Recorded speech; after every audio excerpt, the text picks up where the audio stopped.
Hello! J'espère que vous allez bien.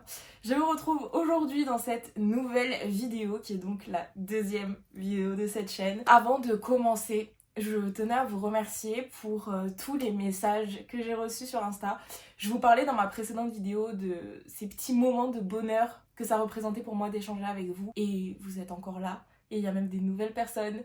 Et c'est juste incroyable, en l'espace de quelques heures, j'ai retrouvé un sentiment perdu depuis des années. Je suis hyper heureuse de l'accueil que vous avez fait à cette première vidéo, j'espère que celle-ci vous intéressera aussi. Je vous avoue que je ne savais pas trop quoi faire parce que en l'espace d'une semaine, j'avais pas le temps de préparer une vidéo bien structurée et tout. Bah, c'est vrai que l'autre je la réfléchissais depuis longtemps, alors que celle-ci, voilà, elle doit sortir comme ça, et donc je me suis dit pourquoi pas faire un tag. Ok, c'est un peu YouTube 2010, mais en même temps ça permet d'update un petit peu sur mes dernières lectures, sur toutes les choses dont je vous ai pas trop parlé. La semaine prochaine on se retrouvera pour mon bilan du mois de mars, donc ça c'est déjà acté. Évitez de trop vous spoiler ce petit bilan, voilà, pour le programme. Donc j'ai décidé aujourd'hui de faire le tag de A à Z. En gros, pour chaque lettre de l'alphabet, il y a une question, je réponds à cette question et on est tous très contents. Donc c'est parti, première question qui est donc A pour auteur dont tu as lu le plus de livres. Je vous avoue que je suis pas allée vérifier sur Goodreads ou quoi, mais je pense que c'est LJ Chen, puisque j'ai lu tous ses livres, publiés en français. Donc je pense que c'est elle, puisqu'il y a 4 Sinner, 3 All Sentai, tous ces one-shots publiés en français. Les seuls que j'ai pas lus, c'est les tomes 2, 3 et 4 des Boston Bears, mais sinon j'ai lu tous ces livres. Après, je lis aussi Morgane Moncomble. Morgane Moncomble, je suis à jour. Je les ai absolument tous lus. Donc je pense que ça se joue entre les deux. B pour Best, la meilleure suite de série. Et j'ai l'impression que je vais parler vraiment toujours des mêmes livres dans cette vidéo parce que j'ai regardé un peu les questions et je me suis dit ok, qu'est-ce que tu pourrais répondre à ça? Et là vraiment j'ai envie de vous dire la saga Seasons de Morgane Moncomble. Je vous jure que je ne m'attendais pas à ça. J'ai lu Un automne pour pardonner quand il est sorti, et ensuite j'ai acheté L'hiver aussi quand il est sorti, mais je l'ai pas lu de suite. Je sais pas pourquoi, peut-être parce que j'avais pas forcément envie, ou j'étais dans une période en plus où je commençais à vouloir me remettre à lire, donc en fait voilà, il fallait vraiment que je trouve les livres, et je sais pas, je l'ai sorti la semaine dernière, du coup j'ai enchaîné en fait l'hiver et le printemps, et franchement chaque tome surpasse le précédent. Donc pour moi c'est une saga incroyable, parce que tu finis un livre, tu te dis waouh, mais comment est-ce qu'elle peut faire mieux que ça? Et elle arrive à faire mieux que ça, mais dans le différent. Donc en fait, chacun reste hyper singulier alors que ça fait partie d'une même saga. Et vraiment, c'est incroyable. Pour moi, c'est ça en fait. C'est que le tome suivant est mieux que le précédent, mais d'une manière différente, qui fait qu'il ne va pas dévaloriser le tome précédent. Je sais pas si je me suis bien fait comprendre, mais pour moi, c'est vraiment une réussite. J'ai trop hâte de lire l'été. Déjà, laissons le printemps fleurir dans nos librairies, mais vraiment j'ai trop hâte de lire l'été, et en même temps j'ai pas hâte parce que je suis passée d'un j'ai lu que le premier tome à je suis à jour et il ne me reste qu'un tome, et ça me rend triste. C'est pour Current, ta lecture en cours. Ma lecture en cours, il s'agit de Magnolia Parks de Jessa Hastings, publié chez Hauteville. Je l'ai lu d'une traite, tout ça. D'ailleurs, j'ai pas mis mon marque-page à jour parce que j'ai un peu avancé sur ma Kindle. C'est ma lecture en cours. Je vous en reparlerai du coup dans mon bilan pour vous faire un avis, etc. J'espère l'avoir terminé pour la fin du mois de mars, mais je pense. Pour l'instant, c'est hyper addictif. Je ne sais pas ce qu'il y a dans ce livre, mais je vous jure que c'est, je pense, de la drogue. D pour Drink, la boisson qui accompagne tes lectures. Franchement, moi, je suis pas hyper boisson, j'avoue que je bois énormément d'eau. J'ai mes phases thé, j'ai mes phases café, mais au final en fait ça me saoule de préparer une boisson. Donc on va dire que la boisson qui accompagne mes lectures c'est de l'eau, et je bois ça en lisant. Mais en vrai, genre, je vais pas avoir ce truc de alors je prépare une boisson. En fait moi je lis, j'ouvre mon livre et je lis, genre il n'y a pas de rituel pour préparer la lecture, parce que déjà que lire c'est quelque chose qui est frais pour moi, qui date du mois de janvier genre. Je vais pas non plus me forcer à faire des trucs. E pour e-books. E-books ou roman papier. Franchement, cette question, elle est hyper tricky parce que, en fait, roman papier pour l'objet, pour la collection, pour le faste d'avoir une belle bibliothèque, mais e-books pour le confort de lecture, pour la praticité, pour la rapidité. Je vous jure que je n'ai jamais lu aussi vite que depuis que je lis sur une liseuse. Je sais pas, c'est peut-être le fait qu'on puisse adapter la police, la taille, la luminosité et tout à ton besoin. Mais je sais pas, je lis hyper vite sur ma liseuse, j'ai l'impression d'avaler les bouquins, c'est trop bien, c'est une sensation que je n'avais pas eue depuis 3 ans, donc ça fait plaisir. E-books pour la lecture, mais je n'arrêterai jamais d'acheter les livres en papier, donc en fait je me retrouve avec une double facture. Yes! F pour fictif, un personnage fictif avec lequel tu serais effectivement sorti au lycée. Et là je vais tricher un peu, je vais parler de mes personnages, parce que je serais définitivement sortie avec Roméo le Noir au lycée, comme Blanche est sortie avec lui quand elle était au lycée. Je vis pour ce mec, je l'aime de tout mon cœur, je crois que c'est le personnage dans lequel j'ai mis le plus de moi au final, même si on pourrait croire que c'est Blanche parce que c'est une femme et parce que nanana, en fait pas du tout, c'est Roméo mon chouchou, c'est Roméo ma vie, et franchement je serais tellement sortie avec lui. J'ai pour Glad, un roman auquel tu es contente d'avoir donné une chance, et je pense qu'il s'agit de If We Were Villains de M.L. Rio, il me semble. J'avais demandé ce livre à Noël, c'est le premier Noël depuis un long moment où j'avais demandé des livres, et... Bon, on vient dire bonjour, faut te présenter. Regardez, c'est ma copine, c'est ma fille, ma fierté. Voilà. C'est un roman, voilà, je le voyais sur TikTok, etc. Mais en vrai, pas de romance, un truc Dark Academia et tout. Mais donc en fait, quand je l'ai eu à Noël, je l'ai eu en version hardback, il est derrière moi. J'étais hyper contente, mais je me suis dit, il faut que je le lise tout de suite. Parce que ça, c'est le genre de livre, je le sais, qu'une fois que je les achète ou que je les reçois, je les mets dans ma pile à lire et je ne les lis jamais.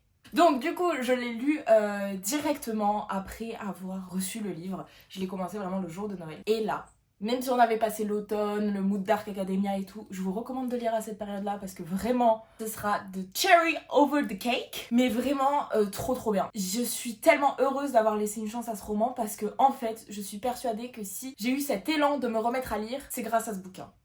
Parce que ça m'a en fait complètement changé de mes habitudes de romance, etc. Même si c'est ce que j'aime le plus et que je pense que je le lirai un peu toute ma vie. J'avoue. En fait, j'avais besoin de ça. J'avais besoin de savoir que je pouvais aimer autre chose. Et franchement, je suis tellement heureuse d'avoir laissé une chance à ce roman et de pas juste l'avoir mis dans ma bibliothèque parce qu'il est beau. Ce qui est vrai. La version hardback est magnifique. Et je suis hyper heureuse de lui avoir laissé une chance. Et je suis sûre que c'est grâce à lui qu'on se retrouve à parler maintenant, vous et moi. H pour Hidden.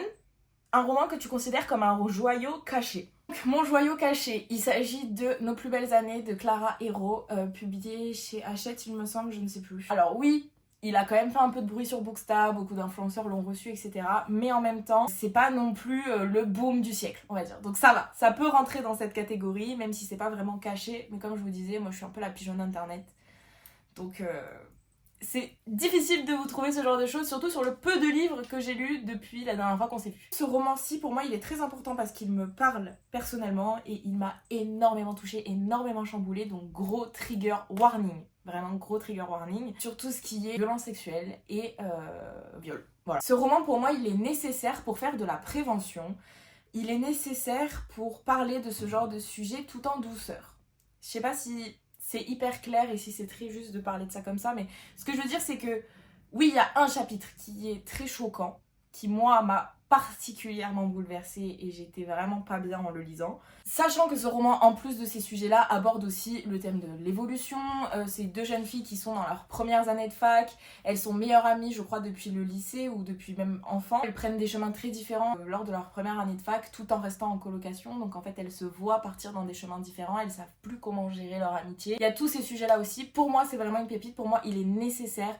À partir de 15 ans, 15-16 ans je pense quand vous rentrez au lycée. Pour moi il est nécessaire, c'est de la prévention. Il faut parler de ce genre de sujets, il faut pas en avoir honte, il faut les écrire, il faut en parler, mais c'est pas trop violent. I pour important, un moment important dans ta vie de lectrice, et je pense qu'un moment important dans ma vie de lectrice ça a été mon premier FNR qui était à Reims. J'étais à Paris depuis quelques semaines, je venais de déménager et vraiment ce moment-là dans ma vie de lectrice était hyper important. Déjà c'était la première fois que je partais dans une ville complètement inconnue, toute seule, avec mon sac à dos, ma petite valise, et en fait je suis repartie de là-bas avec des copines en or à qui je parle toujours aujourd'hui. J'ai rencontré enfin pour la première fois des autrices que je suivais depuis littéralement mes 12 ans. Morgane Moncomble en fait partie. Je l'ai revue plein de fois depuis, mais je trouve que c'est cette rencontre-ci qui restera à jamais dans mon cœur. Vraiment. La première soirée, la soirée où j'ai pu faire Rose de Titanic. Ça, c'était voilà. Et en fait, je vous dis, c'est un moment important de ma vie de lectrice parce que ça a concrétisé tout ce que je faisais sur les réseaux sociaux depuis 2017. Là, je me suis dit, waouh, ça peut être tellement important, tellement bien. Et genre, je n'avais qu'une envie, c'était de retourner au FNR. Et l'année d'après a été encore mieux. Même si je trouve que il n'y aura plus jamais cette vibe du premier FNR. C'est pour moi un moment important de ma vie de lectrice. Après, j'en ai plein d'autres. Hein. Le jour où j'ai reçu mon premier service presse, le jour où je suis rentrée dans les locaux de Hugo Roman pour la première fois de ma vie, la première fois que j'ai fait une dédicace, la première fois qu'une abonnée m'a reconnue.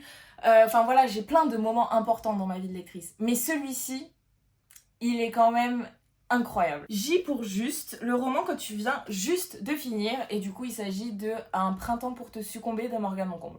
Voilà, je l'ai dévoré. On est littéralement 3 jours après sa sortie à l'heure où je vous parle. K pour Kind, le genre de roman que tu ne liras jamais. Et je pense que c'est vraiment tout ce qui est Le Seigneur des Anneaux, Game of Thrones.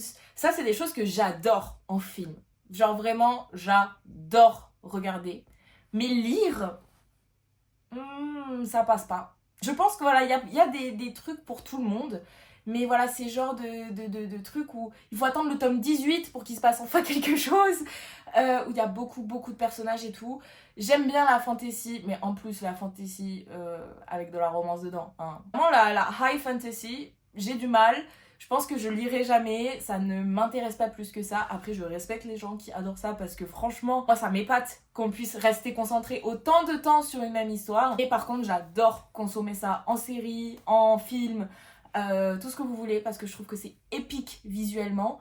Mais alors, dans un livre, c'est pas le genre de truc qui me botte. L pour long, le roman le plus long que tu aies jamais lu. Alors ça, c'est sûr que ça va être une fantaisie. Je pense que ça se joue entre un des tomes d'Akotar et Le sang et la cendre. Sûrement un des tomes, voilà. Je pense qu'on est sur du 800 pages pour les deux. Je sais pas lequel. J'irai vérifier sur Goodreads et je vous mettrai là vraiment le livre le plus long que j'ai jamais lu. Mais je pense que ça se joue en ces deux-là. Ça se trouve, je vais afficher une couverture qui n'est absolument pas un de ces deux-là. M pour Major, le roman qui t'a causé le plus gros book hangover. Le roman qui m'a causé la plus grosse panne de lecture. Je sais pas. Franchement, je sais pas parce que ma panne de lecture de ces derniers mois, je vous l'expliquerai dans ma vidéo dédiée à ça, mais c'était pas une panne de lecture parce que j'ai lu un livre tellement bien qu'après j'ai pas réussi à continuer à lire et en fait je suis tombée en panne de lecture. Non, c'était vraiment je n'arrivais pas à gérer ma vie et du coup je ne prenais plus le temps de lire. Mais un livre que vraiment je me suis dit après, waouh, est-ce que je vais réussir à lire? Je pense qu'il s'agit de Hooked de Emily McIntyre. Je ne savais même pas que ce roman existait. J'étais avec Clémence, ma meilleure amie. On était dans un Cultura toutes les deux. Elle m'a dit « Oh, regarde, ça a l'air bien, c'est une réécriture de Peter Pan. » Peter Pan, si vous savez pas, c'est une des histoires qui peut fonder ma personnalité. Voilà. Et donc j'ai fait « Ok, on prend, on lit. » Et on l'a lu toutes les deux en 24 heures. Et je pense que si elle n'avait pas été là pour me rebooster et me dire « Allez, on continue de lire, on s'y remet et tout », parce qu'elle a toujours... Ça fait 3 ans qu'on se connaît, 3 ans qu'elle me voit galérer avec mes lectures et qu'elle me pousse un peu à lire et me dire si ça c'est bien, si ça nana. Et dès qu'on est ensemble, on fait des petits quarts d'heure de lecture et tout. Donc je pense que si elle n'avait pas été là, j'aurais pu relire ce livre en boucle. Maintenant ça y est, ça fait un peu plus d'1 an donc je suis passée au-dessus. Mais franchement je pense que si elle n'avait pas été là, j'aurais pu avoir une panne de lecture due à un livre à cause de ce livre. Trigger warning, c'est une dark romance, ne lisez pas ça avant vos 18 ans. Vraiment, je tiens à vous le dire parce que je lis quand même un peu de dark romance. Je ne veux pas que des personnes trop jeunes tombent sur mon contenu et se disent « Ah, elle en lit, je vais le lire aussi ». Non, vraiment, la dark romance, 18 ans, s'il vous plaît, vous avez tout le temps pour le lire quand vous serez plus grande ou plus grand. Ne gâchez pas votre adolescence et votre jeunesse avec des trucs qui vont vous bousiller le cerveau. N pour nombre, le nombre de bibliothèques meubles que tu possèdes. Alors ça c'est pas vraiment un meuble, c'est intégré dans mon appartement, mais bon, j'ai des livres là-dedans, donc on va dire 1. J'ai une deuxième bibliothèque petite, qui fait un peu commode, où j'ai mis tous mes livres en VO dedans, mais il n'y a qu'une étagère, mais bon, ça fait quand même 2. Et 3, j'ai une grande bibliothèque, une Billy de chez Ikea. Dans cet appartement-là, dans le sud, j'en ai 3. Donc ça fait 6. Donc j'ai 6 bibliothèques en tout. O pour One, un roman que tu as lu plusieurs fois. Et je pense que là, on va vraiment partir sur du classique. After. After de Anna Todd, j'ai dû le lire un nombre incalculable de fois, au tome 1 et 2. 3, 4, 5, je les ai lus qu'une fois je pense. Et Dimili de Estelle Mescame, vraiment je l'ai lu aussi beaucoup de fois, je le lisais tous les étés, entre mes 12 ans et mes 16 ans. Et l'été de mes 17 ans, j'ai fait là je pense que c'est l'été de trop. Là c'est l'été de trop, je sens, il n'y aura plus la magie, donc je l'ai pas relu depuis un peu plus de 5 ans. Je pense que c'est cette histoire-là. P pour préféré, ton endroit préféré pour lire, et je dirais mon lit, le soir. C'est vraiment une petite routine qui m'avait trop manqué et que j'adore de lire avant de dormir le soir. Même si c'est qu'un chapitre, parce que lire ça m'endort, ben j'aime trop. Donc mon lit, même si c'est pas l'endroit le plus confortable. Depuis Noël 2022, j'ai eu une loveuse, donc vous savez, le meuble qu'on a vu partout sur TikTok. J'ai dit à mes parents, oh mon dieu, il me faut ça dans mon appartement. Donc c'est la loveuse en rotin là, en forme de rond, où tu peux te lover dedans, c'est le principe du meuble. Ça aussi c'est très agréable pour lire, mais j'avoue que j'ai moins le réflexe. Comme je vous disais, j'ai pas le rituel d'aller lire. Donc au final, c'est pas tellement un truc de me dire, oh je vais absolument lire là-dedans. Alors que vraiment mon lit, mais je suis obligée d'y aller une fois par jour. Donc c'est sûr que je lirai au moins une fois par jour dedans. Q pour quote, une citation d'un livre que tu as lu qui t'inspire et qui te fait ressentir plein d'émotions. Ok, donc ma citation préférée, elle est tirée du livre Été 85 d'Aiden Chambers. C'est un de mes livres préférés. J'ai découvert d'abord le film et puis après j'ai lu le livre. Et le livre m'a mis 3 claques en aller-retour. J'ai pas eu le temps de respirer. Et je pense que un de mes passages préférés, moi j'aime les citations très courtes qui vont à l'essentiel. Cette citation dit je l'aimais autant que je croyais connaître le sens du mot. Pour moi ça veut dire vraiment beaucoup. C'est très simple, mais ça résume tellement pour moi l'amour et le genre de la romance et mon mantra quand j'écris que je me dis ok. R pour regret, un regret de lecteur. J'ai pas de regret. Franchement, peut-être que je dirais d'avoir parfois été peu professionnelle, mais en même temps, comment vous pouvez demander à une ado de 17-18 ans d'être professionnelle alors que, voilà, il y en a qui ont réussi, moi non. J'étais complètement dépassée par certains événements dans ma vie d'influenceuse littéraire, mais dans ma vie de lectrice. Même s'il y a eu, voilà, 2 années à blanc, là, 2022-2023, pour moi, c'est des années à blanc où j'ai lu 20 livres. C'était pas énorme, j'ai pas lu de gros coup de cœur parce qu'en fait je lisais les trucs que je recevais ou les trucs à la mode. C'est même pas des regrets, voilà, là j'en parle parce que c'est le début et c'est le lancement, vous inquiétez pas, je vais finir par arrêter de parler de cette période parce qu'au bout d'un moment il faut aussi vivre dans le présent et dans le futur. Mais même cet échec là, c'est pas un échec, c'est pas des regrets parce que il y avait tellement de choses dans ma vie qui se bousculaient en même temps. J'ai envie de vous dire que la lecture, des fois ça disparaît pendant quelques temps. Moi ça a été pendant 2 ans. Il y en a c'est pendant 10 ans, il y en a c'est pendant 3 semaines. On ne peut pas savoir et c'est même pas un regret. Donc je sais pas, j'ai pas de regret. Je regrette rien. Comme dirait une grande dame. S pour série. Une série que tu as commencé mais jamais finie et dont tous les livres sont sortis. J'ai lu La Passe Miroir. J'ai lu le tome 1 il y a 2 ans je crois en été. Jamais fini. J'ai lu que le tome 1. La saga Last Resort par Kay Bromberg. J'ai lu le tome 1 que j'avais reçu en service presse et j'ai jamais lu la suite. À Cotard aussi, j'ai jamais lu le dernier tome. Celui sur Nesta et Cassian, qui est dans ma palle. Je l'avais acheté quand il était sorti en anglais. Le truc est sorti en français depuis. Je l'ai acheté en français, je l'ai jamais lu. Voilà, il y a plein de trucs que j'ai jamais lu. Et pour 3 de tes livres préférés de tous les temps. Roméo et Juliette, qui est une pièce de théâtre qui, sous tous ses aspects, me tue. J'adore, je pourrais mourir pour ces personnages, pour cette pièce de théâtre. Mon rêve, c'est de l'avoir joué à Londres, en anglais, comme à l'époque de Shakespeare, genre. Donc je dirais que cette œuvre-ci, c'est vraiment ma personnalité entière. En termes de romance, il y a le roman Méfie-toi de nous, que je n'ai lu qu'une seule fois. Mais ce roman, je le citerai toute ma vie. Je ne veux pas le relire parce que j'ai trop peur de pas autant l'aimer que la première fois. Et pourtant, je continuerai à le recommander, même si je l'ai lu l'été 2020. Donc ça fait un bail, ça va faire 4 ans. Mais je sais pas. Je l'aime tellement. Et un dernier roman. En fait, ça m'énerve parce que je vous dis des trucs que je disais exactement pareil il y a 4 ans. Mais en même temps, j'ai pas lu énormément de livres depuis. Donc au final, c'est toujours les mêmes. Mais Aime-moi, je te fuis de Morgane Moncombe. Quand je le lisais, j'ai pris beaucoup conscience de certaines choses sur ma personne. Et encore aujourd'hui, j'y pense très souvent. U pour unapologetic, quelque chose dont tu n'éprouves aucun remords d'être fangirl. La romance, en général.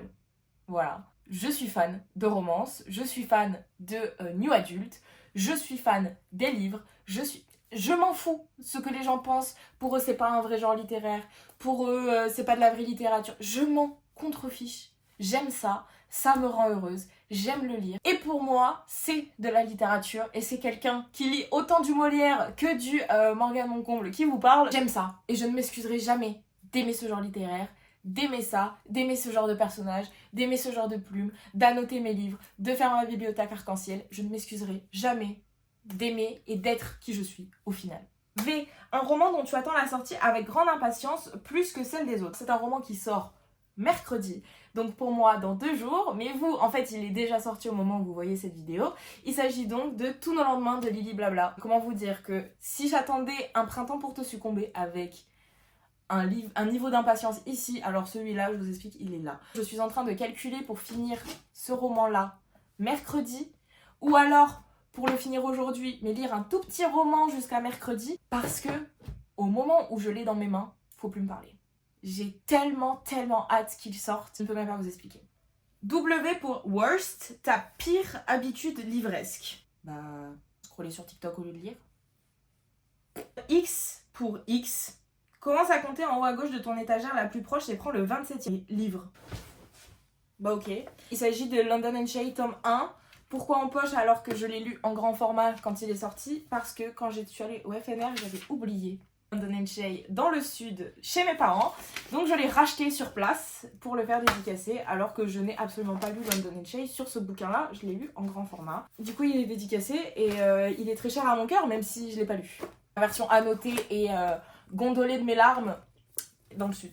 X pour Your, ton dernier livre acheté. Ici, la moi du montage, c'est Y. Pas X. Un printemps pour te succomber. Hein. Voilà. Pour vous, le dimanche 31 mars. Donc en plus de Tous nos lendemains, j'aimerais acheter le tome 2 de Fire on Ice, qui est donc un roman que j'ai lu et qui m'a été offert par la maison d'édition parce que je suis allée à la soirée de lancement de cette nouvelle ME en fait, les livres du Dragon d'Or. J'avais adoré, c'est celui des 3 romans qui ont été présentés lors de cette soirée qui m'a attiré le plus. Du coup je l'ai directement lu, c'était trop bien. C'est un MM qui se passe en Corée, mais enfin voilà, c'est pas forcément ultra K-pop etc. si vous n'êtes pas familier, parce que moi je ne suis absolument pas familière avec ça et pourtant j'ai adoré le roman. Patinage artistique. Par exemple, si vous avez lu Un hiver pour te résister et que vous êtes un peu en craving de ce genre de romance, lisez ça. Vraiment, c'est trop cool. Et le tome 2, j'ai tellement hâte parce que celui-ci se termine sur un cliffhanger. Et enfin, la dernière question, Z pour Z, le livre qui t'a volé ton sommeil. Franchement, j'ai envie de vous dire Magnolia Parks, parce que hier soir, je voulais absolument éteindre ma lumière et dormir. Et je me disais, un chapitre? C'est quoi un chapitre? Un chapitre, c'est quoi un chapitre?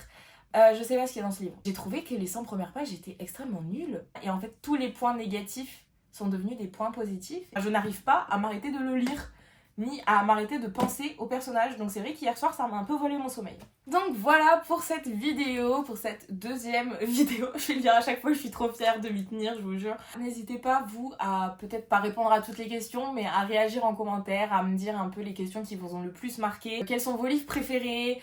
Quelle est la sortie que vous attendez le plus? Parce que peut-être que je suis passée à côté de quelques sorties. Donc n'hésitez pas à me dire tout ça dans les commentaires. N'hésitez pas à vous abonner, à actionner la petite cloche, à mettre un pouce en l'air afin de m'aider, voilà.